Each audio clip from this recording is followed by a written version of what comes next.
Hello दोस्तों, स्वागत है आपका अपने यूट्यूब चैनल सचिन क्लासेस पर। आज का हमारा टॉपिक रहेगा करंट अफेयर्स। इसका फर्स्ट पार्ट का वीडियो हमने पहले से अपलोड कर रखा है, तो आज का हमारा करंट अफेयर्स का पार्ट 2 रहेगा।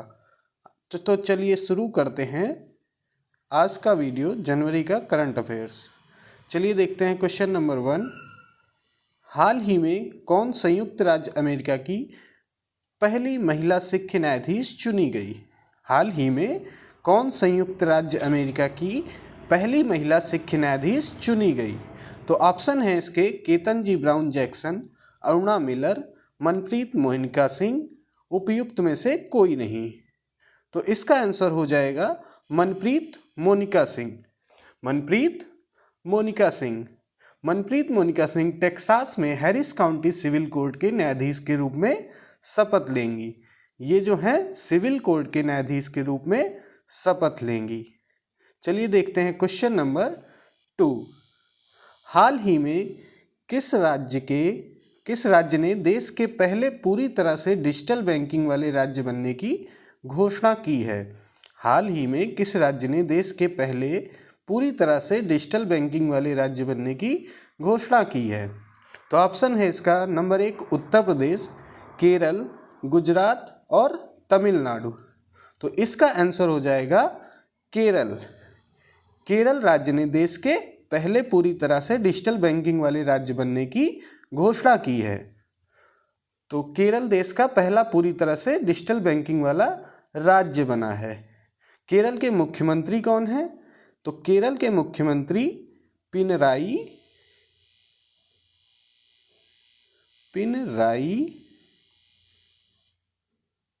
विजयन है।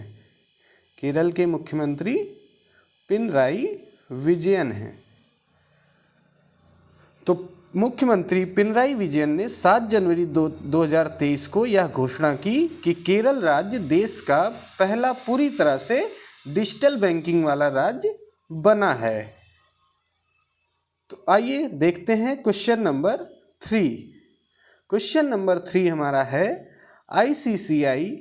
आईसीआईसीआई प्रूडेंशियल लाइफ इंश्योरेंस द्वारा 360 डिग्री वित्तीय सुरक्षा अभियान के लिए किस क्रिकेटर को साइन किया गया है?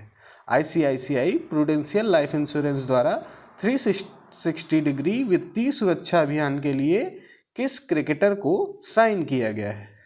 तो इसके ऑप्शन हैं विराट कोहली, रोहित शर्मा, सूर्य कुमार यादव और ऋषभ पंत।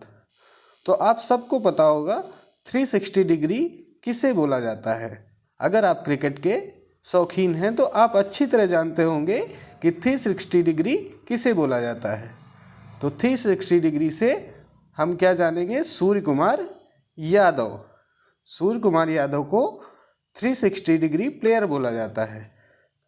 तो इसका राइट आंसर हो जाएगा सूर्य कुमार यादव। सूर्य कुमार यादव भारतीय क्रिकेटर टीम के एक जाने पहचाने क्रिकेटर हैं।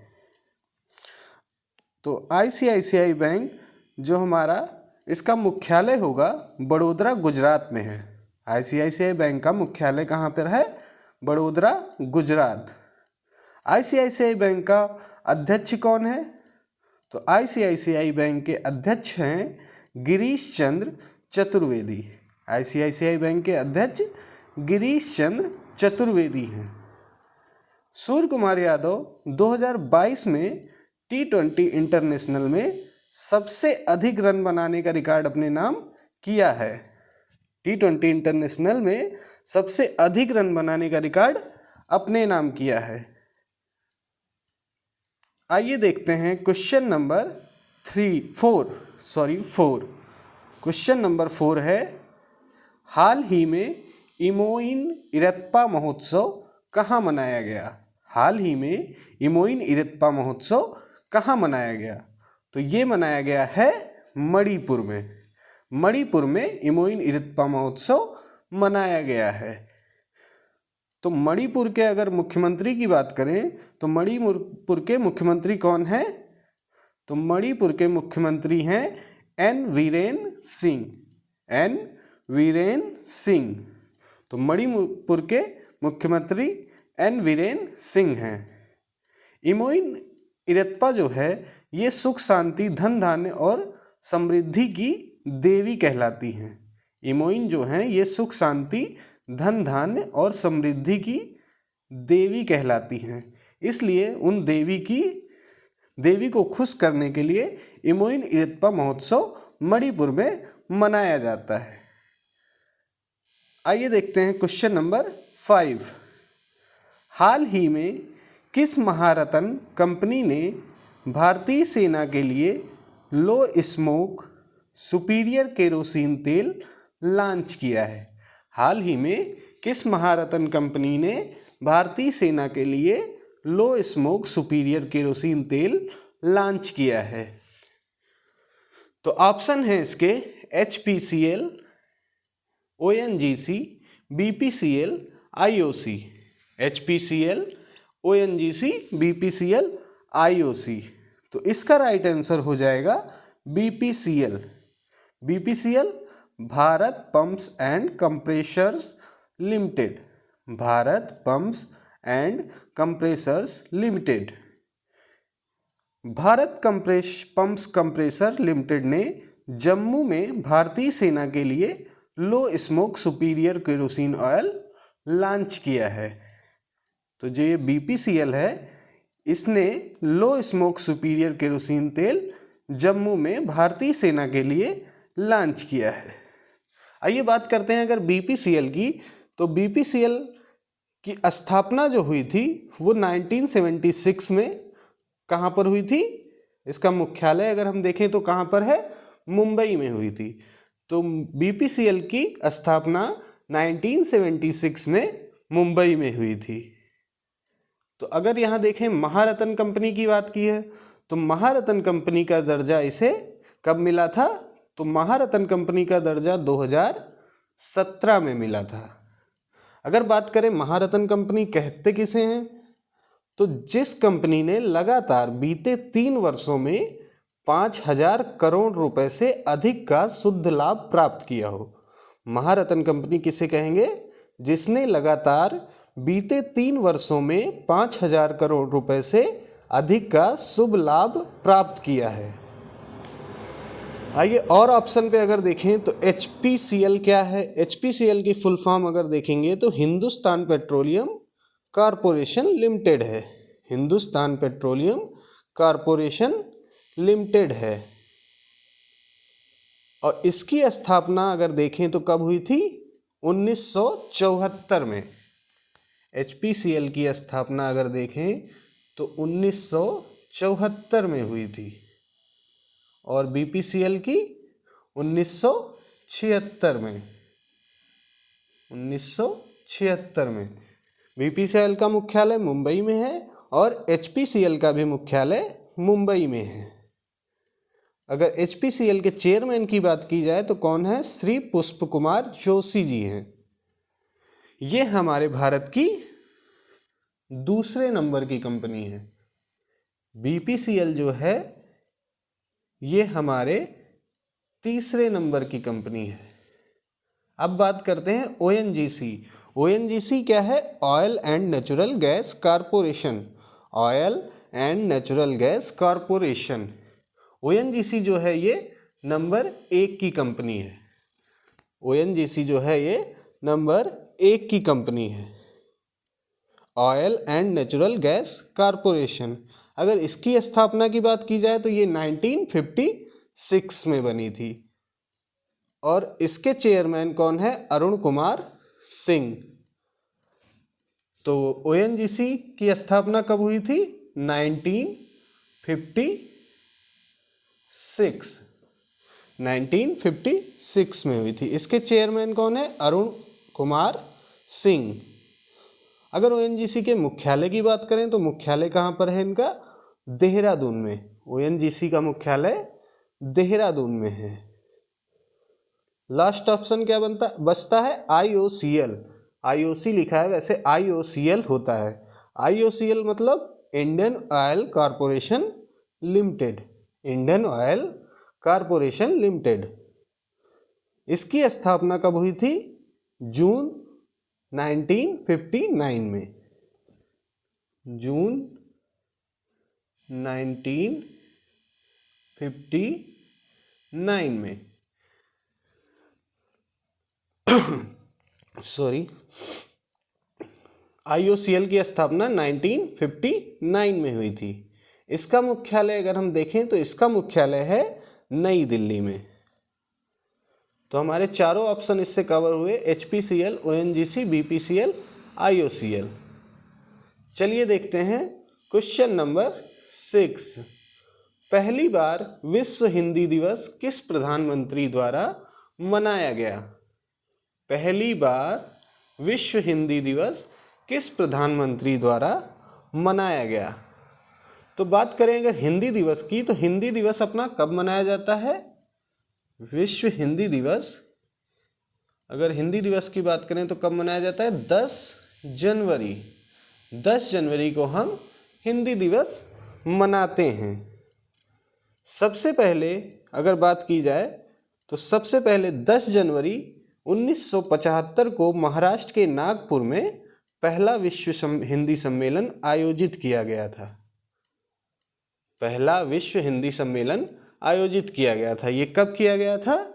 1975। अब क्वेश्चन पूछा है किस प्रधानमंत्री के द्वारा मनाया गया था। तो ये विश्व हिंदी दिवस सम्मेलन इंदिरा गांधी के नेतृत्व में 1975 ईस्वी में मनाया गया था। इसके बाद साल 2006 में उस समय प्रधानमंत्री रहे डॉक्टर मनमोहन सिंह। डॉक्टर मनमोहन सिंह ने हर साल 10 जनवरी को विश्व हिंदी दिवस मनाने की घोषणा की थी। विश्व हिंदी दिवस मनाने की घोषणा की थी। तो हमारा राइट आंसर क्या हो जाएगा? मनमोहन सिंह, डॉक्टर मनमोहन सिंह। चलिए आइए देखते हैं अगला question, question number 7। Question number 7, हाल ही में कौन सी भारतीय फिल्म को ऑस्कर 2023 के लिए चयनित किया गया है? हाल ही में कौन सी भारतीय फिल्म को ऑस्कर 2023 के लिए चयनित किया गया है? बहुत ही इम्पोर्टेंट क्वेश्चन है। अक्सर ऑस्कर अवार्ड से हमारे हर एग्ज़ाम में कोई ना कोई क्वेश्चन ज़रूर पूछा जाता है। तो हाल ही में कौन सी भारतीय फिल्म को ऑस्कर 2023 के लिए चयनित किया गया है? ऑप्शन है the Kashmir files, RRR, Gangubai Kathiawadi या उपयुक्त सभी। तो इसका आंसर हो जाएगा उपयुक्त सभी, क्योंकि ऑस्कर 2023 के लिए इन सभी मूवी का चयनित किया गया है। The Kashmir files, RRR, Gangubai Kathiawadi और एक मूवी और है कंतारा। कंतारा। ये सारी मूवियाँ बहुत ही अच्छी हैं, इसलिए इन्हें ऑस्कर 2023 के लिए चयनित किया गया है। अगर बात करें ऑस्कर पुरस्कार की शुरुआत, तो ऑस्कर पुरस्कार की शुरुआत 1929 में हुई थी। ऑस्कर पुरस्कार की शुरुआत 1929 में हुई थी। ये जो ऑस्कर अवार्ड है, ये फिल्म जगत का सबसे प्रतिष्ठित पुरस्कार है। और यह पुरस्कार कौन देता है? तो यह पुरस्कार national academy of motion picture arts and sciences संयुक्त राज्य अमेरिका द्वारा दिया जाता है। यह पुरस्कार किसके द्वारा दिया जाता है? National academy of motion picture arts and sciences संयुक्त राज्य अमेरिका के द्वारा दिया जाता है। 1957 में ऑस्कर में नामित प्रथम भारतीय फिल्म थी कौन सी? कौन सी थी? Mother India. आप सबने सुना होगा मदर इंडिया। तो मदर इंडिया 1957 में ऑस्कर में नामित प्रथम भारतीय फिल्म थी। एक क्वेश्चन और पूछा जाता है, ऑस्कर पाने वाली पहली भारतीय महिला कौन थी? ऑस्कर पाने वाली पहली भारतीय महिला कौन थी? तो वो कौन थी? Bhanu Athaiya. Bhanu Athaiya.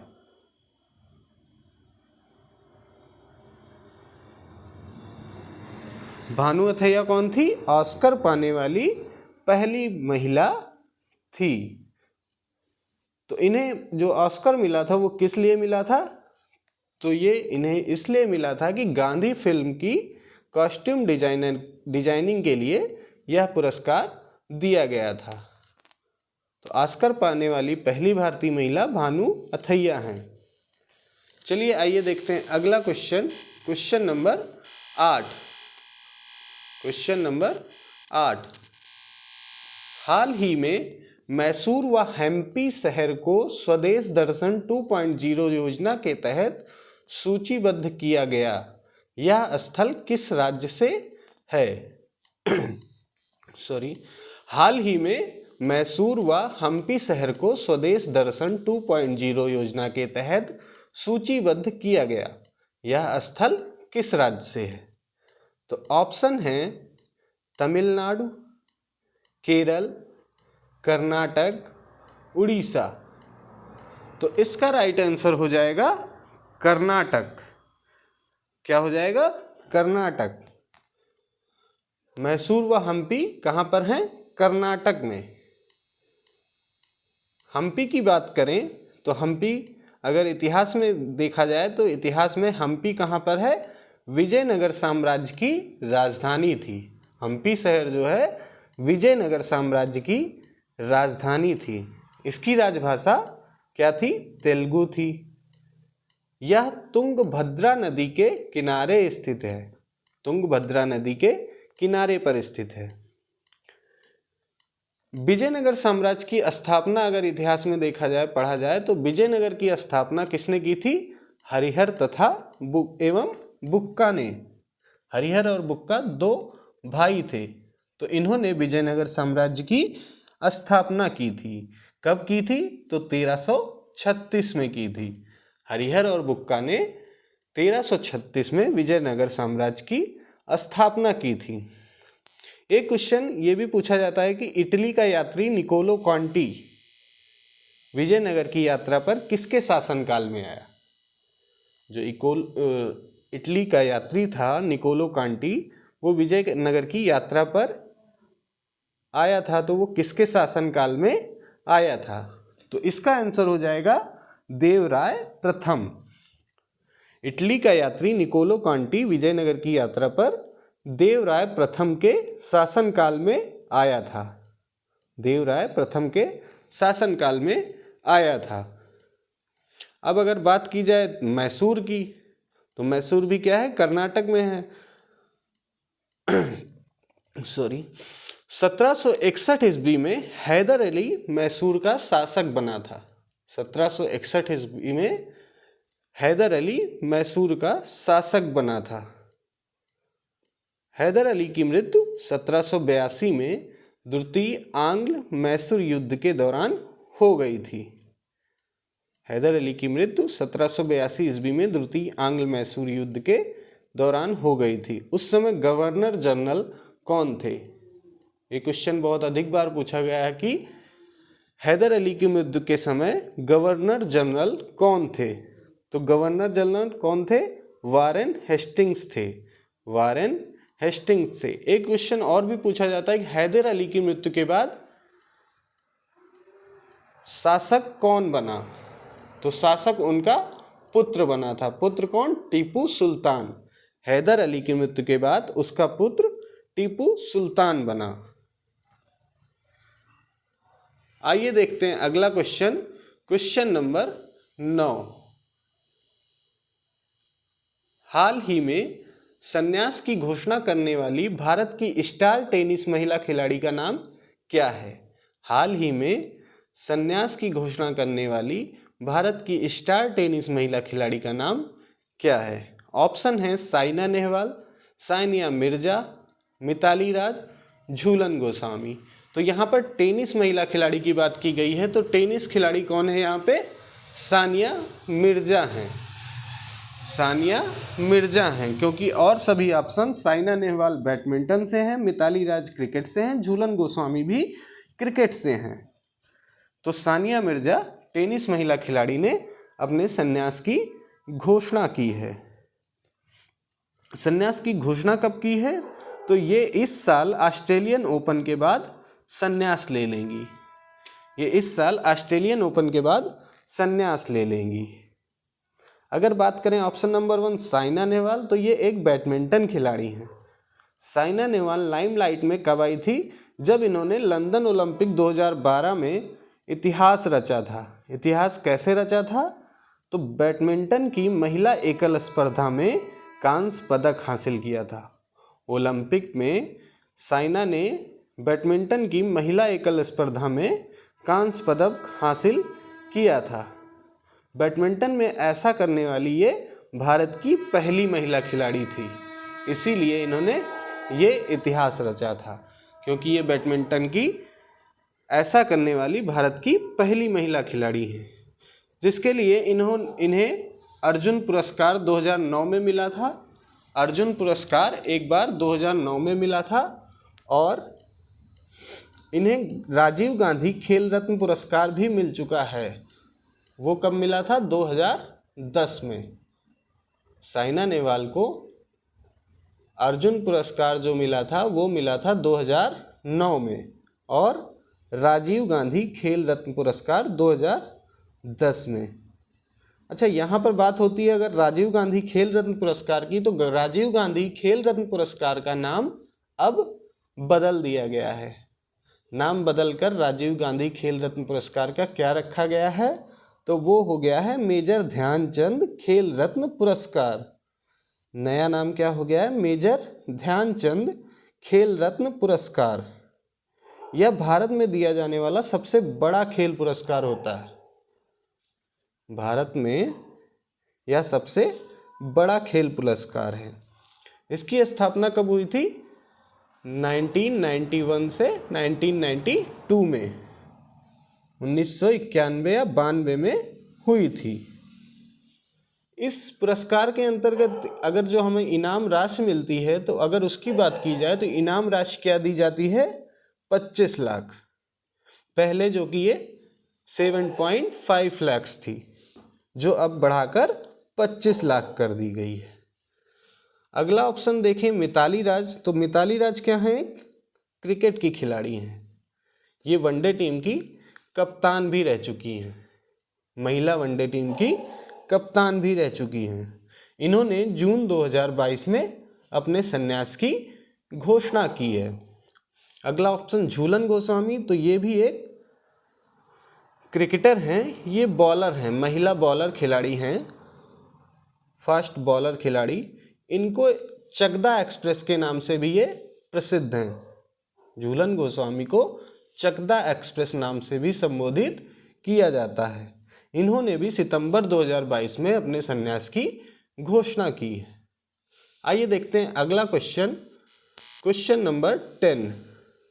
Question number 10, golden globe पुरस्कार 2023 में बेस्ट ओरिजिनल सॉन्ग का पुरस्कार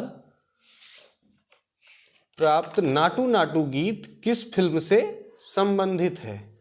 गोल्डन ग्लोब पुरस्कार 2023 में बेस्ट ओरिजिनल सॉन्ग का पुरस्कार प्राप्त नाटू नाटू गीत किस फिल्म से संबंधित है? तो ऑप्शन हैं RRR, Kantara, Gangubai Kathiawadi, the Kashmir files.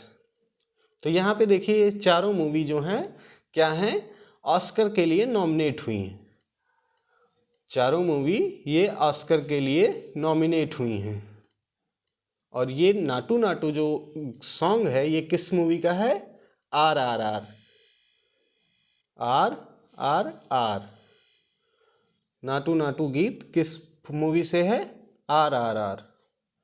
जिसके निर्देशक कौन थे? SS राजमौली। RR मूवी के निर्देशक SS राजमौली थे। इस गीत का निर्देशन जो किया था वो थे MM कीरावानी। नाटू नाटू जो सॉन्ग है ये गोल्डन ग्लोब अवार्ड जीतने वाला पहला एशियाई सॉन्ग बन गया है। पहला एशियाई सॉन्ग बन गया है। नाटू नाटू गीत पहला एशियाई सॉन्ग बन गया है गोल्डन ग्लोब पुरस्कार जीतने वाला। पहला गोल्डन ग्लोब पुरस्कार जनवरी 1944 को लॉस एंजलिस में आयोजित हुआ था। पहला गोल्डन ग्लोब पुरस्कार जनवरी 1944 को लॉस एंजल्स में आयोजित हुआ था। अगर बात की जाए RRR मूवी की, तो यह वैश्विक स्तर पर इसने सबसे ज़्यादा कमाई की है। RRR मूवी ने लगभग 1200 करोड़ रुपए वैश्विक स्तर पर कमाए हैं। तो गोल्डन ग्लोब पुरस्कार 2023 में बेस्ट ओरिजिनल सॉन्ग का पुरस्कार प्राप्त नाटू नाटू गीत RRR मूवी से संबंधित है। आइए देखते हैं अगला क्वेश्चन नंबर 11। कर्नाटक में आयोजित 26वें राष्ट्रीय युवा महोत्सव की थीम क्या थी? कर्नाटक में आयोजित 26वें राष्ट्रीय युवा महोत्सव की थीम क्या थी? तो ऑप्शन है fit youth fit India, fit youth fit India, युवा उत्साह नए भारत का, युवा उत्साह नए भारत का, विकसित युवा विकसित Bharat, it's all in the mind. तो कर्नाटक में आयोजित 26वें राष्ट्रीय युवा महोत्सव की थीम क्या थी? विकसित युवा विकसित भारत, विकसित युवा विकसित भारत। जो ये 26वां राष्ट्रीय युवा महोत्सव ये किस मंत्रालय के द्वारा किया जाता है? तो ये आयोजित किया जाता है केंद्रीय युवा मंत्रालय तथा खेल मंत्रालय द्वारा, केंद्रीय युवा मंत्रालय तथा खेल मंत्रालय द्वारा। तो ये कब मनाया गया था? तो ये मनाया गया था 12 से 26 जनवरी के बीच, 12 से 26 जनवरी के बीच। यह कर्नाटक के धारगढ़ हुबली में आयोजित हुआ था। यह कर्नाटक के धारगढ़ हुबली में आयोजित हुआ था। तो राष्ट्रीय युवा महोत्सव की थीम क्या थी? विकसित युवा विकसित भारत। पहला युवा महोत्सव अगर बात की जाए तो पहला युवा महोत्सव 1995 में भोपाल में आयोजित हुआ था, भोपाल में आयोजित हुआ था। पहला युवा महोत्सव 1995 में भोपाल में आयोजित हुआ था।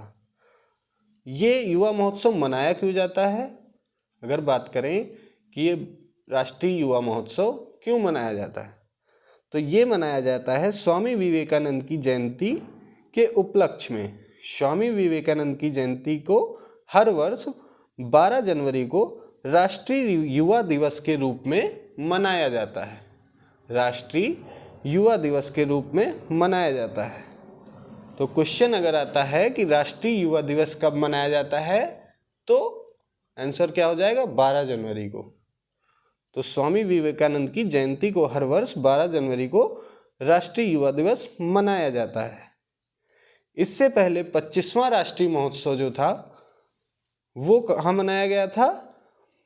पौंडीचेरी में। 25वां राष्ट्रीय युवा महोत्सव पौंडीचेरी में मनाया गया था। तो राष्ट्रीय युवा महोत्सव 12 जनवरी को मनाया जाता है। अगर क्वेश्चन पूछता है कि अंतर्राष्ट्रीय युवा महोत्सव कब मनाया जाता है, एक हो गया आपका राष्ट्रीय युवा महोत्सव या राष्ट्रीय युवा दिवस, तो वो कब मनाया जाता है? 12 जनवरी। अगर क्वेश्चन आता है अंतर्राष्ट्रीय युवा महोत्सव, तो अंतर्राष्ट्रीय युवा महोत्सव मनाया जाता है 12 अगस्त को। राष्ट्रीय युवा दिवस अगर बात करें तो मनाया जाता है 12 जनवरी को। अगर अंतर्राष्ट्रीय युवा दिवस पूछे तो वो कब मनाया जाता है? 12 अगस्त, 12 अगस्त। ठीक है, चलिए आगे बढ़ते हैं अगले क्वेश्चन पर। Question number 12। हाल ही में कौन सा सबसे तेज भुगतान ऐप लॉन्च किया गया? हाल ही में कौन सा सबसे तेज भुगतान ऐप लॉन्च किया गया? ऑप्शन हैं गूगल पे, फोन पे, पेरूप, paged app. Paged app, पेरूप, phone पे, गूगल पे। तो इसका राइट आंसर हो जाएगा अपना पेरूप। क्या हो जाएगा? पेरूप। हाल ही में पे रूप सबसे तेज भुगतान ऐप लॉन्च किया गया। अगर गूगल पे की बात करें तो गूगल पे को भारत में सर्वप्रथम तेज के नाम पर लॉन्च किया गया था। तेज के नाम पर लॉन्च किया गया था। गूगल ऐप सर्वप्रथम तेज के नाम से लॉन्च हुआ था। ये कब हुआ था? 2017 में। 2017 में।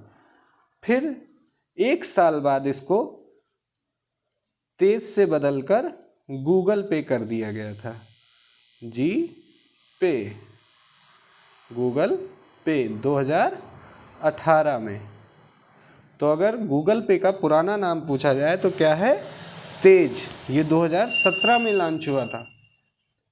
एक साल बाद अगस्त 2018 में गूगल पे नाम से रीब्रांड कर दिया गया था। तो हाल ही में कौन सा सबसे तेज भुगतान ऐप लॉन्च किया गया? तो वो है पे रूप। पे रूप। पे रूप को 9 जनवरी 2023 को बेंगलोर में लॉन्च किया गया। 9 जनवरी 2023। 9 जनवरी 2023 को पे रूप को सबसे तेज भुगतान ऐप के रूप में लॉन्च किया गया है। अगले ऑप्शन की अगर बात की जाए तो फोन पे की शुरुआत 2015 में हुई थी। फोन पे की शुरुआत 2015 में हुई थी। गूगल पे की 2017 में हुई थी। रीब्रांड करके कब हो गई? 2018 में। 2017 में तेज नाम से और 2018 में गूगल पे के नाम से।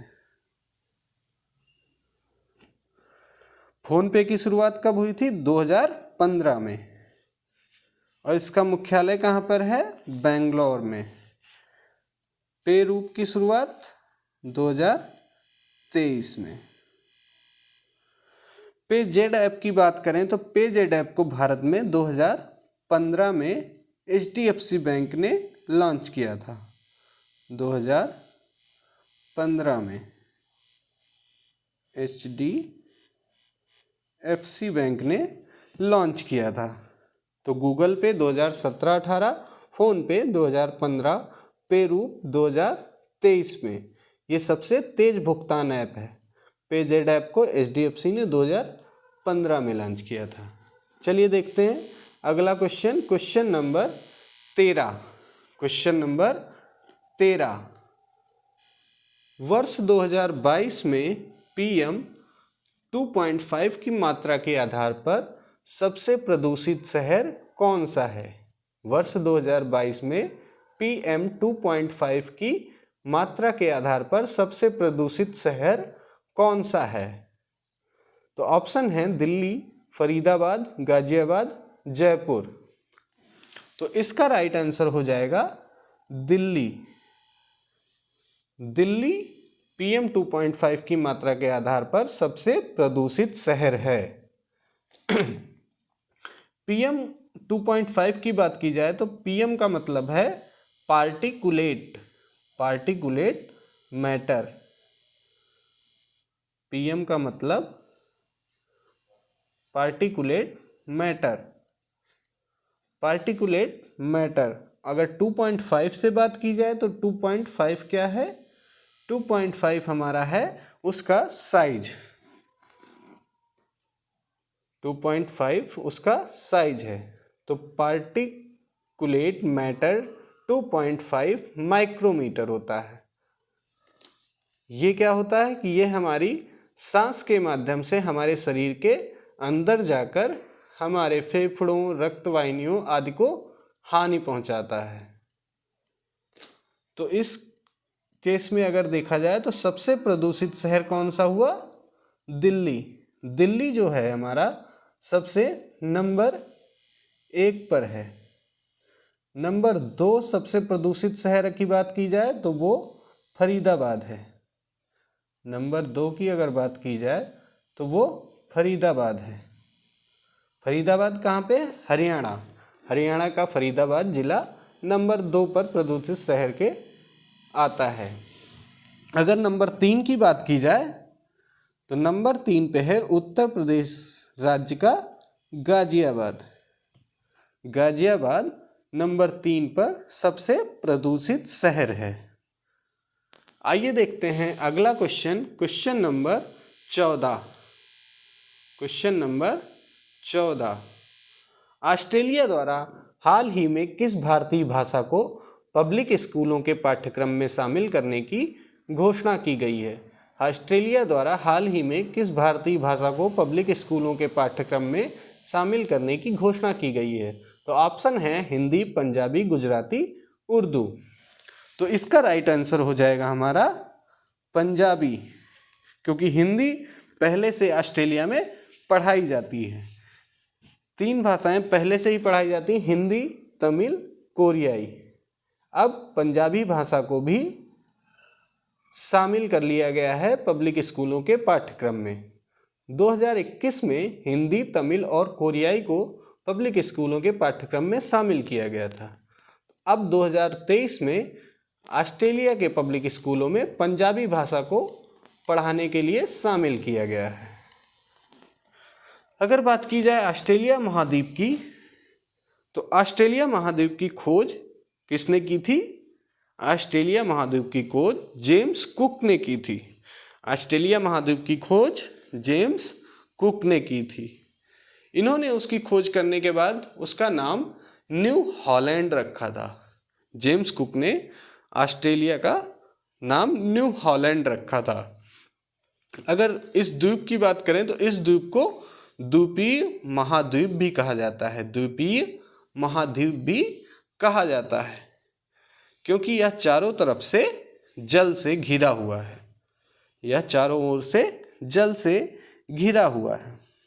ऑस्ट्रेलिया महाद्वीप को प्यासी भूमि का देश भी कहा जाता है। ऑस्ट्रेलिया महाद्वीप को प्यासी भूमि का देश भी कहा जाता है। यह विश्व का सबसे छोटा महाद्वीप है। ऑस्ट्रेलिया महाद्वीप विश्व का सबसे छोटा महाद्वीप है। यह अक्सर एग्जाम में पूछा जाता है कि विश्व का सबसे छोटा महाद्वीप कौन सा है? विश्व का सबसे छोटा महाद्वीप कौन सा है? तो वो कौन सा है? ऑस्ट्रेलिया महाद्वीप। ऑस्ट्रेलिया महाद्वीप के राष्ट्रीय पशु की बात करें तो कंगारू है। क्या है?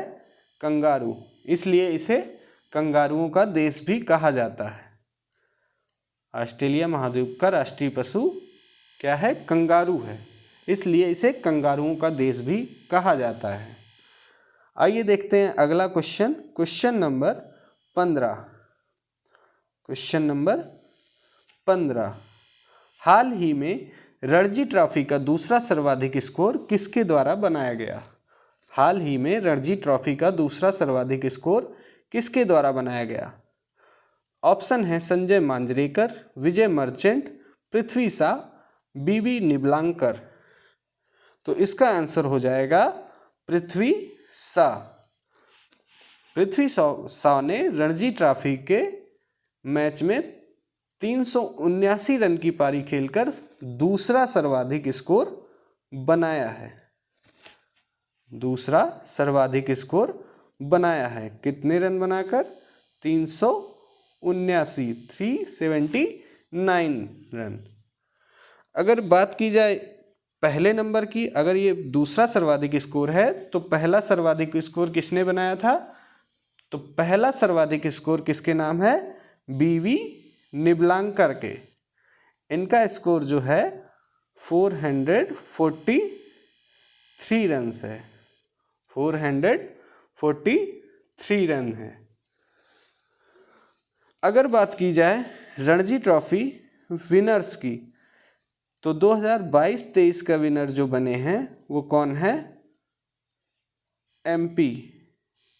2022-23 का जो विनर है, रणजी ट्रॉफी विनर, वो कौन है? एमपी, मध्य प्रदेश। 2022-23 विनर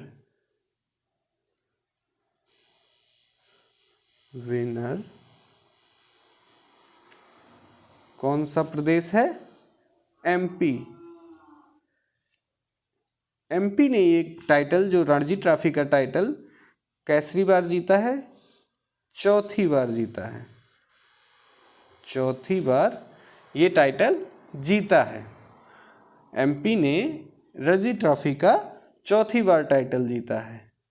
इससे पहले सबसे अधिक बार रणजी ट्रॉफी किस प्रदेश ने जीती है? तो वो जीती है मुंबई ने।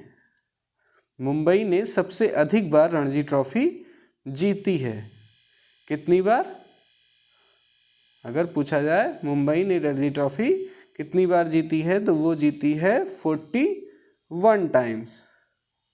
41 टाइम्स सबसे अधिक बार रणजी ट्रॉफी मुंबई ने जीती है, 41 टाइम्स। आइए देखते हैं अगला क्वेश्चन, क्वेश्चन नंबर 16। दिसंबर 2022 में केंद्र सरकार ने किसे रेलवे बोर्ड का नया अध्यक्ष एवं सीईओ नियुक्त किया है? दिसंबर 2022 में केंद्र सरकार ने किसे रेलवे बोर्ड का नया अध्यक्ष एवं सीईओ नियुक्त किया है? ऑप्शन है राजीव कुमार, विनय कुमार त्रिपाठी, सुनील शर्मा, अनिल कुमार लाहोटी। राजीव कुमार, विनय कुमार त्रिपाठी, सुनील शर्मा, अनिल कुमार लाहोटी। तो इसका राइट आंसर हो जाएगा अनिल कुमार लाहोटी। अनिल कुमार लाहोटी को केंद्र सरकार ने रेलवे बोर्ड का नया अध्यक्ष एवं सीईओ नियुक्त किया है। ये किसका स्थान लेंगे? तो ये वीके त्रिपाठी का स्थान लेंगे। ये किसका स्थान लेंगे? विनय कुमार त्रिपाठी का। तो दिसंबर 2022 में केंद्र सरकार ने अनिल कुमार लाहोटी को नया अध्यक्ष एवं सीईओ नियुक्त किया है। आइए देखते हैं अगला question, question number 17। Question number 17, जनवरी 2023 को कौन रणजी ट्रॉफी में पहले ओवर में हैट्रिक लेने वाले पहले गेंदबाज बन गए? जनवरी 2023 को कौन रणजी ट्रॉफी में पहले ओवर में हैट्रिक लेने वाले पहले गेंदबाज बन गए? ऑप्शन है उमरान मलिक, जयदेव उनादकट, मोहम्मद सिराज, मुकेश कुमार। उमरान मलिक, जयदेव उनादकट, मोहम्मद सिराज, मुकेश कुमार। तो इसका राइट आंसर हो जाएगा जयदेव उनादकट। जयदेव उनादकट। जयदेव उनादकट ने 2023 रणजी ट्रॉफी में पहले ओवर में हैट्रिक लेकर पहले गेंदबाज बने हैं। ये किस टीम के खिलाड़ी से खेलते हैं? ये अगर जयदेव उनादकट की बात की जाए तो ये सौराष्ट्र टीम के खिलाड़ी हैं, एक फास्टर गेंदबाज हैं। जयदेव उनादकट ने पहले ओवर में हैट्रिक लेकर रणजी ट्रॉफी के पहले गेंदबाज बने। ये सौराष्ट्र टीम के खिलाड़ी हैं। आइए देखते हैं अगला क्वेश्चन, क्वेश्चन नंबर 18। जनवरी 2023 में कौन भारतीय सेना द्वारा विश्व के सबसे ऊंचे युद्ध क्षेत्र सियाचिन में तैनात होने वाली पहली महिला अधिकारी बनी? जनवरी 2023 में कौन भारतीय सेना द्वारा विश्व के सबसे ऊंचे युद्ध क्षेत्र सियाचिन में तैनात होने वाली पहली महिला अधिकारी बनी? ऑप्शन है captain Abha Chauhan, captain Shiva Chauhan, captain Radhika Sen, captain Divya Chaturvedi. बहुत ही अच्छा क्वेश्चन है, बहुत ही गर्वपूर्ण ये क्वेश्चन है। जनवरी 2023 में कौन भारतीय सेना द्वारा विश्व के सबसे ऊंचे युद्ध क्षेत्र सियाचिन में तैनात होने वाली पहली महिला अधिकारी बनी? तो ये कौन बनी थी? कैप्टन शिवा चौहान। कैप्टन शिवा चौहान पहली महिला अधिकारी बनी। आइए देखते हैं अगला क्वेश्चन, क्वेश्चन नंबर 19। भारतीय मूल के लियो वराडकर दूसरी बार किस देश के प्रधानमंत्री बने? भारतीय मूल के लियो वराडकर दूसरी बार किस देश के प्रधानमंत्री बने? ऑप्शन है Suriname, New Zealand, Ireland, Trinidad and Tobago. Suriname, New Zealand, Ireland, Trinidad and Tobago. तो इसका राइट आंसर हो जाएगा आयरलैंड। तो आयरलैंड के दूसरी बार प्रधानमंत्री बने। कौन बना? लियो वराडकर। लियो वराडकर आयरलैंड के दूसरी बार प्रधानमंत्री बने। चलिए देखते हैं अगला question, question number 20। Question number 20, राष्ट्रीय गणित दिवस कब मनाया जाता है? राष्ट्रीय गणित दिवस कब मनाया जाता है? ऑप्शन है 15 दिसंबर, 20 दिसंबर, 22 दिसंबर और 24 दिसंबर। तो इसका राइट आंसर हो जाएगा 20 दिसंबर। 20 दिसंबर को जो है राष्ट्रीय गणित दिवस मनाया जाता है। तो ये क्यों मनाया जाता है? ये मनाया जाता है श्रीनिवास रामानुजन के जन्म दिवस के मौके पर ये राष्ट्रीय गणित दिवस मनाया जाता है। श्रीनिवास रामानुजन का जन्म 22 दिसंबर 1887 में हुआ था। इसकी घोषणा डॉक्टर मनमोहन द्वारा 2012 में की गई थी कि 20 दिसंबर को राष्ट्रीय गणित दिवस मनाया जाएगा। किसके मौके पर? रामानुजन के जन्म दिवस के मौके पर। रामानुजन जी की मृत्यु बहुत ही कम आयु में हो गई थी। कब हुई थी? 1920 में। इनका जन्म हुआ 1887 में और डेथ जो इनकी हुई वो ही 1920 में। 32 वर्ष की आयु में ही खाली इनकी मृत्यु हो गई थी। ये गणित के बहुत ही जाने माने एक गणितज्ञ थे। इन्होंने ऐसे प्रमेयों के हल किए, सॉल्व किया उनका, जिनका प्रमेय का सॉल्यूशन असंभव था।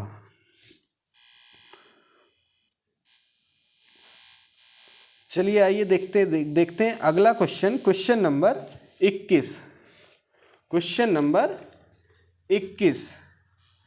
क्वेश्चन नंबर 21 है, 71वीं मिस यूनिवर्स 2022 प्रतियोगिता का खिताब किसने जीता? 71वीं मिस यूनिवर्स 2022 प्रतियोगिता का खिताब किसने जीता? ऑप्शन है Divita Rai, Amanda Dudamel, R'Bonney Gabriel, Andreina Martinez. Divita Rai, Amanda Dudamel, R'Bonney Gabriel और एड्रीना मार्टिनेज। तो इसका राइट आंसर हो जाएगा आर बोनी गैब्रियल। बहुत ही इंपॉर्टेंट क्वेश्चन है ये, स्टार मार्क अगर हम कर दें तो 71वीं मिस यूनिवर्स 2022 प्रतियोगिता का खिताब आर बोनी गैब्रियल ने जीता। ये कहाँ की हैं? तो ये संयुक्त राज्य अमेरिका की हैं। संयुक्त राज्य अमेरिका की आर बोनी गैब्रियल ने मिस यूनिवर्स 2022 का खिताब जीता। तो अगर 2021 की बात की जाए तो किसने जीता था? भारत की हरनाज संधू ने। भारत की हरनाज संधू ने 2021 मिस यूनिवर्स खिताब जीता था। तो अगर आर बोनी गैब्रियल पहले स्थान पर आई हैं मिस यूनिवर्स में, तो दूसरे स्थान पर कौन आया है? अमांडा डुडमेल। अमांडा डुडमेल ये हमारी फर्स्ट रनर अप रही हैं, Amanda Dudamel. Andreina Martinez second runner up रही हैं, यानी थर्ड नंबर पर एडिना मार्टिनेज आई हैं। तो जैसा कि आपको पता है मिस यूनिवर्स विजेता को उससे प्रीवियस ईयर में विजेता जो हुआ है वो ताज पहनाता है। तो मिस यूनिवर्स 2022 की जो विजेता आर बोनी गैब्रियल हैं, इनको किसने ताज पहनाया? मिस यूनिवर्स 2021 की विजेता भारत की हरनाज संधू ने ताज पहनाया। चलिए देखते हैं अगला question. Question number 22। Mrs World 2022 का खिताब किसने जीता? मिसेज वर्ल्ड 2022 का खिताब किसने जीता? ऑप्शन है आदिति गोवित्रिकर, सरगम कौशल, पोलिनेशिया, साइलिन फोर्ड।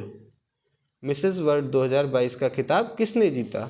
तो ये जीता है भारत की सरगम किशोल ने, सरगम कौशल ने, सरगम कौशल ने।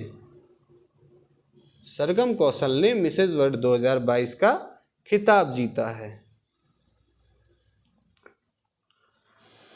अगर आपको हमारी वीडियो अच्छी लगे तो कृपया चैनल को सब्सक्राइब करें।